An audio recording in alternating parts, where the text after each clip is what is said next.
alteraciones, ¿no? Y es dañino a partir de los 75 decibeles. Estaba mencionando, por ejemplo, que en una biblioteca, ¿no? Ya sea en la universidad u otro sitio, hay entre 10 y 30 decibeles y se considera muy bajo este ruido. Cuando es entre los 30 y 55 decibeles, también es un nivel bajo y entonces, bueno, esto también es permisible. Uno para dormir, uno necesita mínimo unos 30 decibeles, ¿no? Entonces puede dormir tranquilamente. A partir de los 55 decibeles ya se considera pues un ambiente ruidoso, ¿no? Y a partir de los 65 decibeles ya se consigue también, por ejemplo, un aspirador, ¿no? El tráfico puede ver entre 50 y 90 decibeles, el claxon en la noche. El claxon de un auto no es igual que el de un bus, ¿no? Entonces uno, mientras es un ruido de un decibel de 50, el otro puede ser de 90. Y también tenemos, por ejemplo, los aviones, ¿no? Entonces los aviones es otra, que también, ¿no?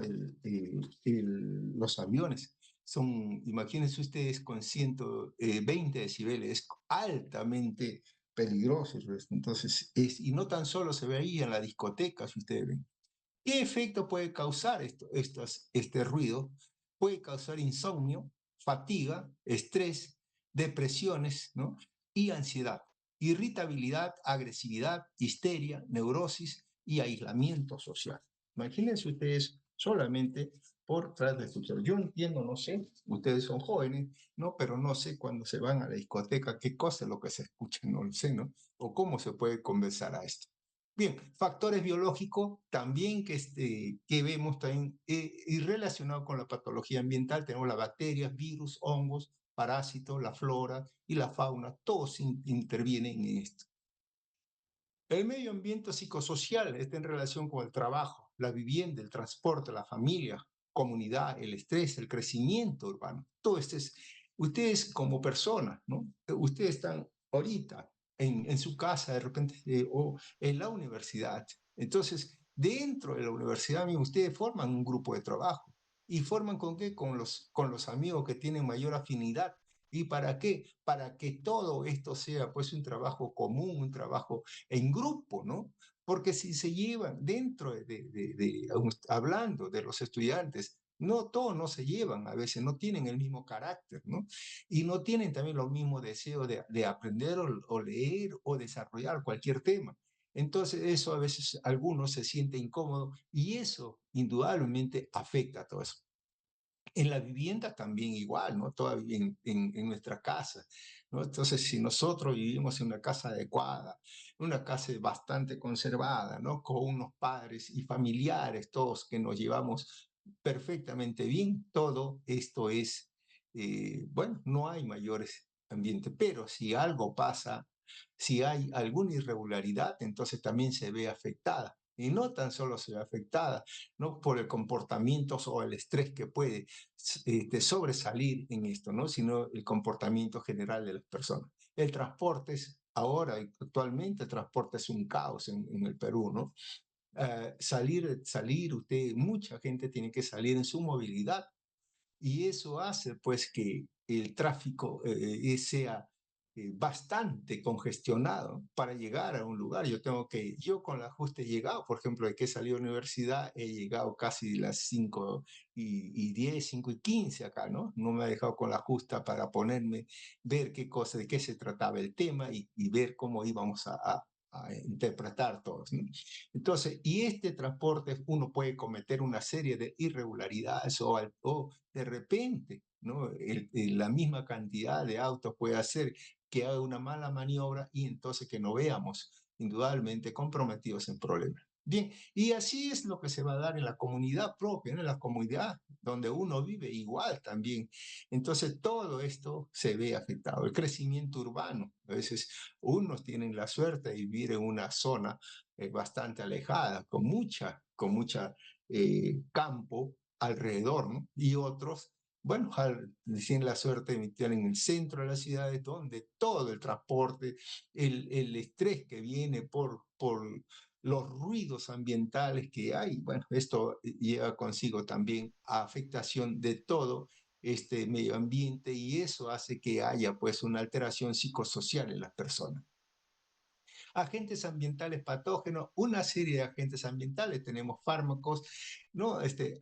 También que todo esto lo tenemos casi en la casa, excepto algunos, ¿no? Pero lo tenemos en casa, ¿no? ¿Quién no tiene un antibiótico, un estimulante, hormonas, sedante, alcohol etílico en casa? Todos son efectos patógenos, todos. Ahora ustedes me pueden decir de repente fertilizantes, sí, bueno, a veces la mamá compra, ¿no? Dentro para el jardín, ¿no? Para el jardín compra algunos elementos, ¿no? Nutritivos para las plantas, unos fertilizantes que venden en bolsa o en pequeños saquitos. Entonces, eso es también puede producir cierto tipo de alteraciones, sobre todo no a las personas mayores, porque uno ya sabe, sino a los niños que están en contacto con eso, ¿no? Raticida, jabón, lejía, fármaco, pintura, todo esto lo tenemos en casa. Es alguno nada más de lo que contamos. La neumoconiosis, bueno, esto solamente para decirle, ¿no? Ya sé que ustedes han hecho el seminario, entonces por lo tanto yo no voy a repetir todo lo que ya han expuesto. Simplemente que es una patología pulmonar producida por una inhalación del polvo. La enfermedad está en función de cantidad de polvo, propiedad del polvo, tamaño de la partícula, tiempo de exposición, susceptibilidad individual, solubilidad y citotoxicidad de las partículas. Generalmente todo esto, lo más importante es la susceptibilidad individual. A veces podemos estar en poco tiempo o gran tiempo expuesto al polvo y sin embargo la susceptibilidad hace que las enfermedades o las reacciones sean inmediatas o de repente sean bastante lentas. Y en algunas pasamos todo el tiempo y no aparece ningún tipo de enfermedad, o por lo menos la parte clínica de la enfermedad. Partículas acumulativas en el pulmón, tenemos el carbón, la neumoconiosis, los trabajos del carbón, el hierro, ¿no? La sílice o silicosis, el asbesto, asbestosis, el talco, la talcosis, berilio, beriliosis. Todos son componentes acumulativos que se van a dar. Lesiones por agentes químicos, tenemos lesiones, ¿no? Por agentes terapéuticos, son aquellos que están en relación con las medicinas o con los medicamentos indicados, ¿no? Formalmente por grupos de profesionales. Y otras lesiones por agentes no terapéuticos, que estos ya son agentes tóxicos, ¿no? Y estos agentes tóxicos ya lo vamos a ver y desarrollar también en qué consisten todas estas lesiones. Lesiones por fármacos terapéuticos se refiere a los efectos no deseados de los fármacos que se administran en el contexto terapéutico convencional. Es frecuente en la práctica médica las reacciones farmacológicas debido a acción directa del fármaco o a la hipersensibilidad con base inmunológica. Afecta casi al 10% de pacientes hospitalizados, también se va a ver. También tenemos las reacciones adversas al fármaco de uso habitual, ¿no? Entonces, esto podría ser que nosotros tengamos que ver con estos tipos de lesiones o estos fármacos, ¿no? Las reacciones farmacológicas que nosotros vemos en estas. Y esto está en relación, todo está en relación con qué? Con la dosis, la necesidad de conversión metabólica, lugar de absorción, acumulación y excreción, variación individual y la transmisión inintencionada de la infección.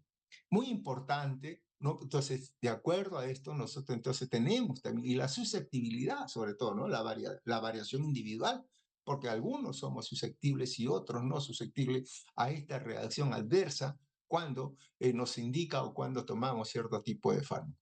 Pueden ser perjudiciales cuando se inhala, se ingieren, se inyectan o se absorben a través de la piel. Se introducen en el organismo durante el tratamiento de manera accidental o inintencionada, ¿no? O intencionada, perdón. Entonces también es importante ahí en qué momento es que se va a producir estos fármacos. Y aunque se dice, aunque parezca mentira, el número, ¿no? A veces de reacciones farmacológicas adversas y que muchas veces pueden causar la muerte, se estimula, ¿no? Que esto puede, y se han descrito que pueden llegar hasta 140.000 muertes al año, ¿no? Por esta administración. Por supuesto que es anual, ¿no? Entonces, muchos fármacos pueden provocar, pues, diferentes tipos de reacciones, ¿no? Algunos pueden ser muy potentes ¿no? Y sus efectos adversos muchas veces pueden ir o están en relación, ¿no? También a la susceptibilidad de las personas. El 90% estos son de manera inintencionada, ¿no? O sea, a veces uno comete nos indican, pero no sabemos cómo va a reaccionar la persona. Entonces, la indicación es buena, pero la susceptibilidad de la persona es la que rechaza estos fármacos. El 90% aún así intencionado. El 10% hay intención de intoxicar a la víctima. También el ejemplo más sencillo que nosotros siempre leemos y conocemos en los periódicos, ya sea también por la televisión, ¿no? La noticia, ¿no? En la cual se ha encontrado, por ejemplo, personas, ¿no? Que de repente han sido víctimas de una administración, ¿no? Intencionada, ¿no? Hacia la otra persona con el fin múltiples veces de robarle y a veces se comete muchas veces de acuerdo a la susceptibilidad, hasta muerte o asesinato de esta persona. El 73% de ingestión oral. De esto, el 61% fueron niños menores de 6 años. Hay que tener mucho cuidado, ¿no? Con estos fármacos, porque son los niños, casualmente, los que más sufren estos efectos adversos. Y el 2%, solamente el 2%, imagínense ustedes, hacen reacciones adversas en general. Dentro de estas reacciones adversas tenemos a veces la discrasia sanguínea, que pueden ser algunas de ellas, la granulocitopenia, que puede darse por la pancitopenia, ¿no? Las anemias aplásicas, los antineoplásicos, el cloranfenicol. Anemias hemolíticas como trombocitopenia, ¿no? Y estas es mediante qué uso de fármaco, metildopa, la quinidina, la penicilina. Las alteraciones cutáneas, generalmente las urticarias, y eso puede ser múltiples medicamentos, ¿no? Alteraciones pulmonares, por ejemplo, los salicilatos que pueden reactivar o producir asma, ¿no? El busulfano, ¿no? La nitrofurantoína que pueden ocasionar fibrosis intersticial. A veces a nivel de alteraciones cardíacas, las arritmias, ¿no? Entonces, teofilina, digoxina, etcétera. Entonces, una serie de fármacos que pueden dar alteraciones a nivel renales, hepática o sistémica. La sistémica es la más compleja, que es lo que nosotros conocemos como una anafilaxia, ¿no? Pero también no hay que dejar de lado la importancia que se da en todo eso los anticonceptivos orales. Los anticonceptivos orales, dentro de todas las alteraciones que puede producir, es importantísimo, ¿no? Porque esto está en relación, por ejemplo, con los carcinomas de mama, cáncer de cuello uterino, la trombosembolia, enfermedades cardiovasculares, los adenomas hepáticos, ¿no? Están en relación con todas estas efectos que pueden producir los anticonceptivos orales, sobre todo cuando son tomados por larga data, tienen consecuencias. Muy bien. El paracetamol es un analgésico antipirético, la dosis de 0,5 gramos, la dosis tóxica de 15 a 25 gramos, ¿no? Y esto, no, hay que recordar una cosa siempre, que eh, hay más de 300 productos, y eso me quedo yo, creo, corto, solo o con combinaciones, porque el paracetamol casi nunca, muy poco viene solo, ¿no? Con paracetamol, pero muchos de los productos hay una combinación de paracetamol con otras sustancias, y eso indudablemente que la toxicidad es bastante frecuente del paracetamol, ¿no? Entonces, como decimos, aquí la dosis habitual de 0,5 gramos y la dosis tóxica que viene a ser de 15 a 25 gramos. Es bastante grande. La toxicidad comienza de repente con náuseas, vómitos, diarreas. A veces puede ocasionarse en ocasiones shock, seguido a los pocos días de una evidente ictericia también, ¿no? Entonces, y esto cuando lo que me va a provocar es una insuficiencia hepática con necrosis centro-lobular. El ácido acetil salicílico, también tenemos esto que el ácido acetil salicílico, la sobredosis del ácido acetil salicílico puede derivar también de la ingestión accidental de un número de comprimidos, ¿no? Por niños pequeños, ¿no? O la sobredosis en adultos, ¿no? También puede ser, y esto a veces usted sabe que lo pueden tomar como, es también considerado, ¿no? Como un suicida, ¿no? O sea, de repente tengo un acto suicida y me tomo, pues, una cantidad de ácido acetil salicílico. La sobredosis aguda del salicilato causa alcalosis como consecuencia de la estimulación del centro respiratorio, ¿no? Del bulbo raquídeo. La acidosis metabólica intensifica la formación, ¿no?, de formas no ionizadas de los salicilatos que difunden al cerebro y producen efecto desde náusea hasta el coma, ¿no? Entonces, todo esto podemos estar en relación a esto. Y esto generalmente, bueno, el salicilismo crónico, una gastritis crónica, erosiva, cefalea, mareos, acúfenos, dificultad auditiva, ya puede también esto llevar a una confusión mental, somnolencia, náuseas, vómito y las alteraciones del sistema nervioso central, como esto puede llegar también hasta el coma. Tenemos también otras sustancias, ¿no?, ya metálicas, los metales también, que pueden estar asociadas a estas alteraciones. Entonces, contaminantes del medio ambiente, ¿no?, metales del medio ambiente. Y dentro de esto tenemos el plomo. Bien, el plomo es un metal fácilmente absorbible que se une a los grupos sulfidrilos en las proteínas e interfiere con el metabolismo del calcio, ¿no?, los efectos generadores de toxicidad hematológica, esquelética, neurológica, gastrointestinal y renal. Entonces se puede producir una serie de alteraciones. Esto se absorbe en el intestino y vía respiratoria. Se distribuye por el organismo. El 80-85% se deposita en hueso y dientes en desarrollo. El 5 al 10% se deposita en la sangre y el resto se distribuye por todos los tejidos. Acá tenemos una cosa. ¿Cómo es? ¿Dónde se produce? Fuentes ambientales que puedan producirse eso puede ser, a veces, muchas veces puede estar en la atmósfera, en el suelo, en el agua, en los alimentos.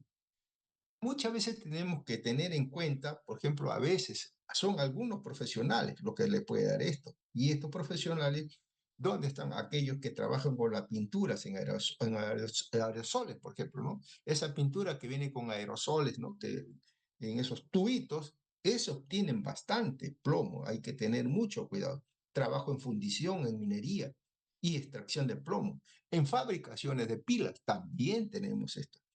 No profesionales, ¿no? Lo que no profesionales a veces lo que en el suministro de agua y polvo y escamas de pintura también.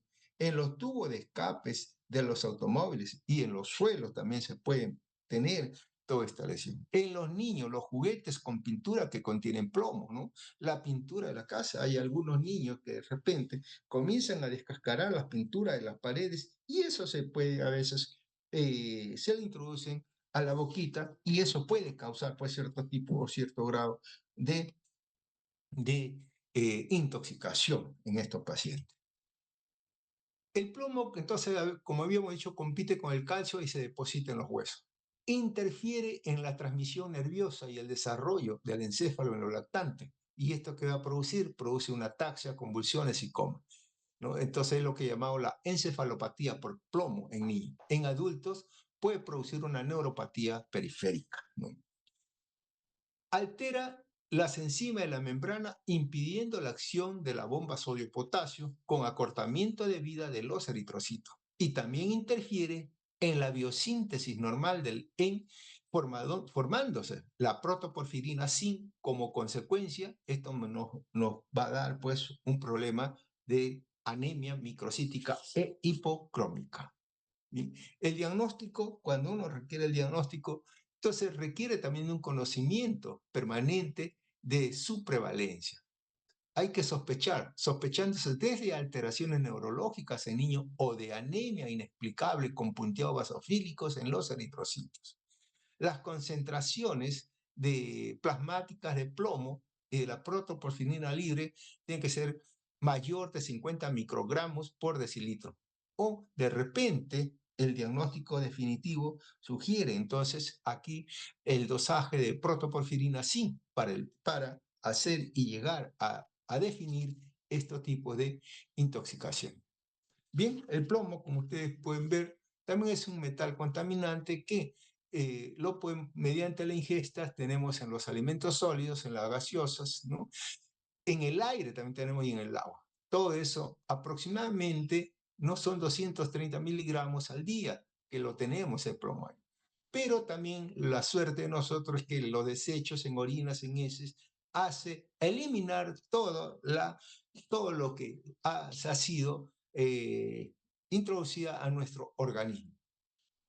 El mercurio, bueno, el mercurio también, al igual que el plomo, son del grupo sulfidrilo, ¿no? Y que en ciertas proteínas con elevada afinidad también causan lesión en el sistema nervioso central y en el riñón. Actualmente, nosotros decimos, eh, la principal fuente de exposición son los pescados, ¿no? Los pescados contaminados que se encuentran en el río. Y esto es lo que va a producir, pues, estas enfermedades de Minamata. Y todo esto se debe, pues, a que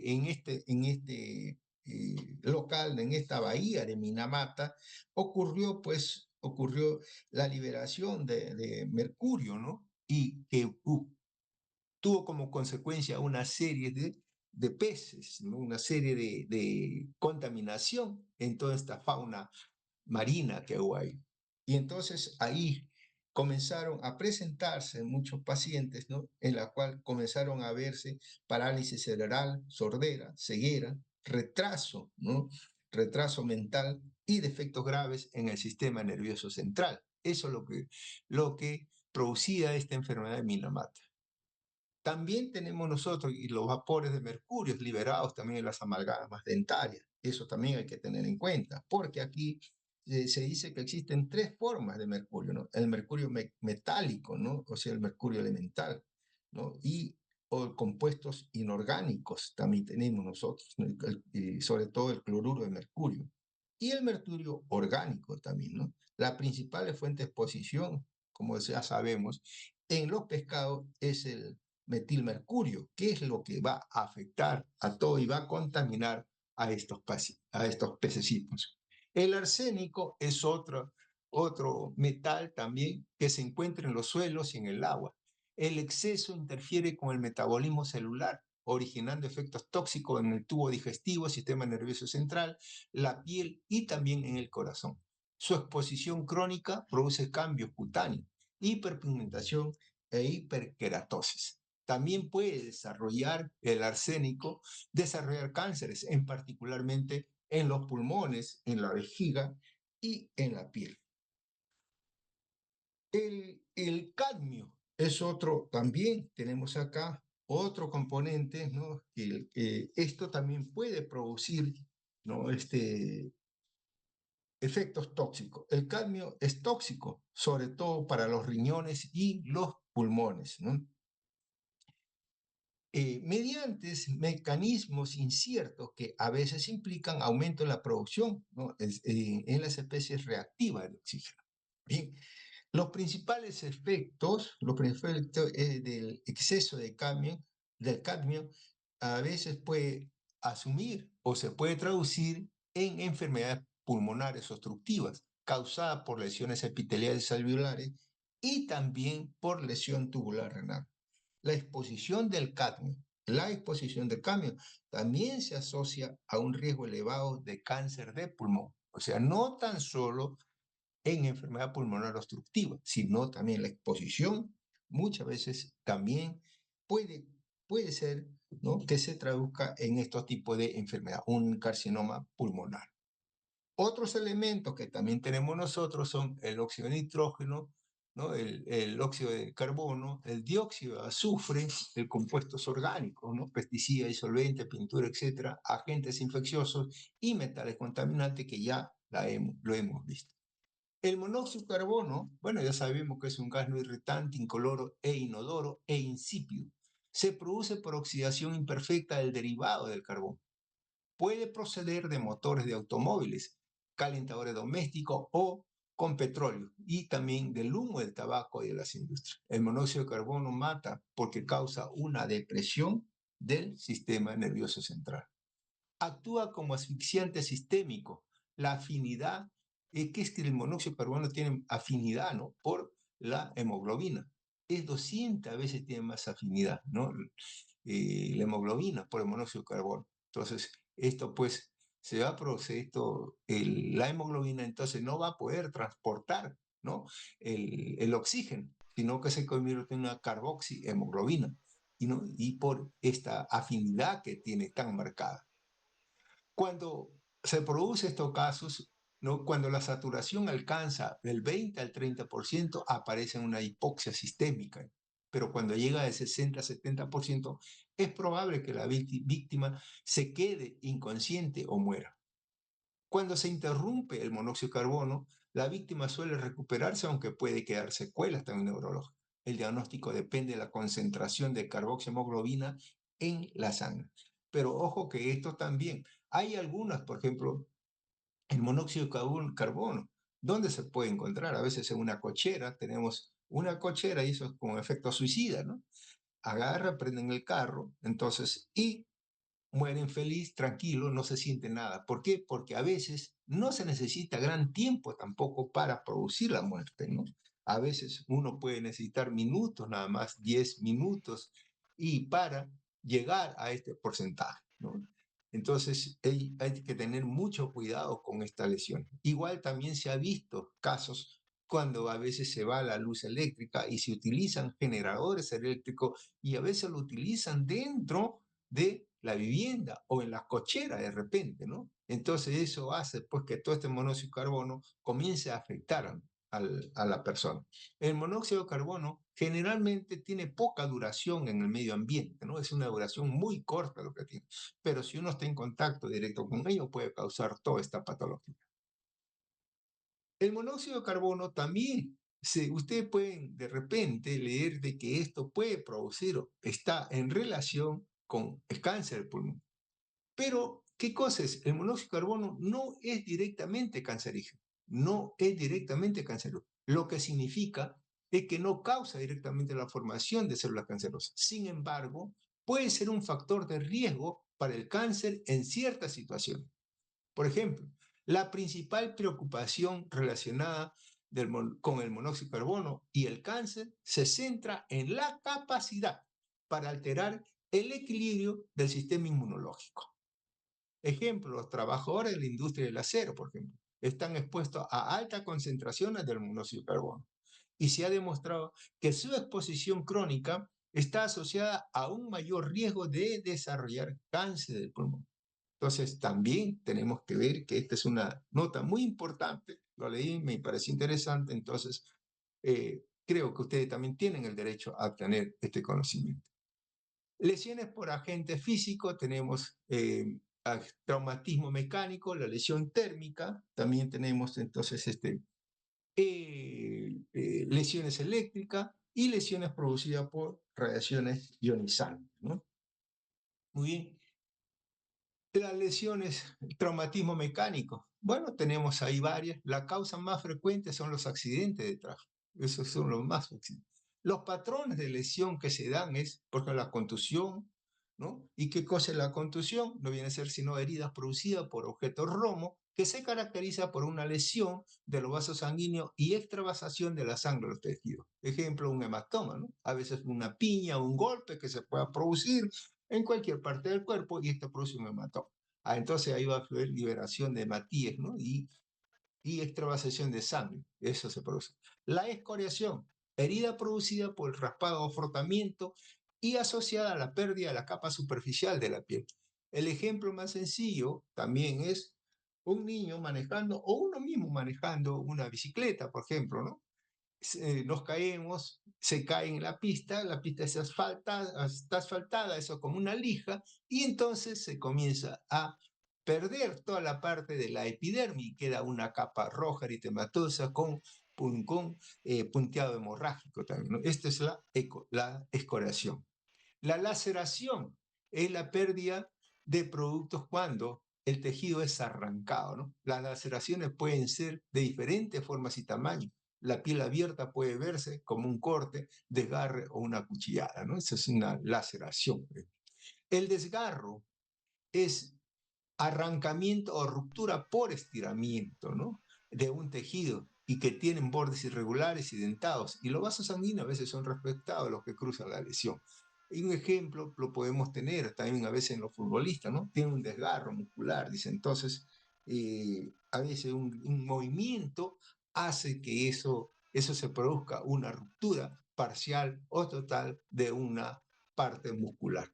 La herida incisa es un instrumento cortante de los vasos sanguíneos que cruzan. Esta herida incisa es producida solamente a veces, muchas veces, por un elemento filante, ¿no? Por ejemplo, el bisturí, ¿no? O una hoja de afeitar, la que se utilizaba antiguamente, ya no se utilizan esto, creo, aunque todavía se sigue utilizando en ciertas partes o en ciertos establecimientos. La herida punzante producida por un tormento largo, estrecho, penetrante, que atraviesa el tejido perforante, puede provocar, ¿no? Aquí tenemos una herida punzante ¿no? Que puede provocar orificio de entrada y orificio de salida, ¿no? Entonces, estos son los tipos de heridas. Las quemaduras, tenemos también, entonces, las quemaduras térmicas, ¿no? Cuando hablamos nosotros de quemaduras térmicas, tenemos que tener en cuenta la profundidad de las quemaduras, el porcentaje corporal afectado, las lesiones internas por humo caliente y tóxico y sobre todo la prontitud que tenemos que tener en el tratamiento. Especialmente en el manejo de líquidos y electrolitos y prevenir el control de las afecciones de estas quemaduras, ¿no? La mayoría de las amenazas en la vida en estos pacientes por quemadura es el shock, ¿no? El shock, la sepsis o la insuficiencia respiratoria. Generalmente y particularmente en quemaduras de más del 20%, un quemadura de más del 20% de la superficie corporal, hay que tener mucho cuidado. El tratamiento tiene que ser bastante rápido, ¿no? En hora. ¿Y por qué? Porque el desplazamiento de líquidos corporales, ¿no? Hacia los compartimentos intersticiales, tanto en el lugar de la quemadura como en todo el sistema, ¿no? Debido al síndrome de respuesta inflamatoria sistémica, es causante del shock. Entonces, eso es lo que por eso prontitud en el tratamiento. Por supuestamente que esto ya se mide en grados: primer grado, el epidermis; segundo grado, epidermis, dermis superficial; tercer grado, epidermis y dermis y anexos también. Entonces, de acuerdo, esto ya se da la profundidad, pero hay que tener en cuenta también los grados. Por eso muchas veces el manejo rápido, pronto, ¿no? Para evitar el shock, evitar las infecciones. La hipertermia, bueno, también la hipertermia muchas veces son exposiciones prolongadas a una temperatura, ¿no? Eh, y con un ambiente elevado. Esto puede provocar calambres de calor, ¿no? Estos calambres de calor, ¿no? Entonces, ¿qué cosa es lo que es? Los calambres de calor derivan de la pérdida de electrolitos a través del sudor. El marcador son los calambres, ¿no? De los músculos voluminosos, generalmente en asociación con ejercicios vigorosos. Esto lo vemos, pues, a través, por ejemplo, de los futbolistas, ¿no? Es bastante frecuente ver ahí en los minutos finales de los partidos, ¿no? Entonces, con el desgaste propio de electrolito, entonces estos comienzan a veces producirse una contractura muscular. El agotamiento por calor o la insolación. Bueno, esto también se debe a la deficiencia, a la insuficiencia del sistema cardiovascular para compensar la hipovolemia secundaria a una deshidratación. Entonces, eso muchas veces hay personas que no han tomado desayuno, que son expuestas en una ceremonia, por ejemplo, ahí, ¿no? De largo tiempo de duración, y esto pueden presentar este agotamiento por calor. Aparece en forma brusca, con postración y colapso breve, y el equilibrio se restablece en forma espontánea a los pocos segundos. Muy bien. El golpe de calor se asocia a temperaturas ambientales elevadas y ejercicio. Aquí hay una falla del mecanismo termorregulador. La sudación se interrumpe y la temperatura corporal asciende a más de 40 grados centígrados, provocando una disfunción multiorgánica que puede ser rápidamente mortal. Puede producir necrosis muscular y miocárdica, hiperpotasemia, taquicardia, arritmia, ¿no? Esto es bastante, bueno, ha sido atribuido este golpe de calor a muchas personas que han fallecido y conocidos también. Se cree que una de las teorías, pues, de cuando lo encontraron ahí muerto a este karateca, ¿no? Bruce Lee, se dice, porque no se llegó nunca a conocerse la causa, pero por los estudios patológicos que hicieron, se propuso la teoría que él había fallecido de golpe de calor. ¿Y por qué? Porque este señor se operó, muchas veces se operó pues de las glándulas sudoríparas axilares, ¿no? Entonces, eso pues no tenía mucho de fogue el calor y eso es lo que se dice como teoría que puede haber sido una de las causas. La hipotermia es otra. La hipotermia también, ¿no? Es una exposición prolongada a temperaturas ambientes bajas, ¿no? Y esto conduce a una a hipotermia y esto conduce también a un trastorno, ¿no? del de la persona, ¿no? Un trastorno que puede provocar, ¿no? Una serie de alteraciones. Puede acelerarse por la presencia de una humedad elevada, ropa mojada y dilatación de los vasos sanguíneos superficiales, como consecuencia de repente dentro de una causa, por ejemplo, la ingesta de alcohol, ¿no? El alcohol, ustedes saben que produce vasodilatación, de repente en una noche de estas invernales, ¿no? Con frío que baja la temperatura, sobre todo en nuestra serranía, se quedan dormidos en la calle, entonces se puede producir esta hipotermia. ¿Y qué cosa es lo que sucede cuando la temperatura, ¿no? Baja de 33 a de 35, baja de 35 hasta 33, es una hipotermia leve. Aquí puede haber temblor, confusión mental y torpeza. Cuando la temperatura disminuye, ¿no? De 33 a 30, ya se dice una hipotermia moderada. A todo, al temblor, confusión mental y torpeza, se suman la desorientación, semi-inconsciencia y pérdida de la memoria. Y cuando baja por debajo de los 30 grados centígrados, ya es una hipotermia grave, en la cual produce pérdida de la conciencia, bradicardia, la fibrilación auricular y muerte, ¿no? Entonces, consecuencia de esta lesión. Las lesiones eléctricas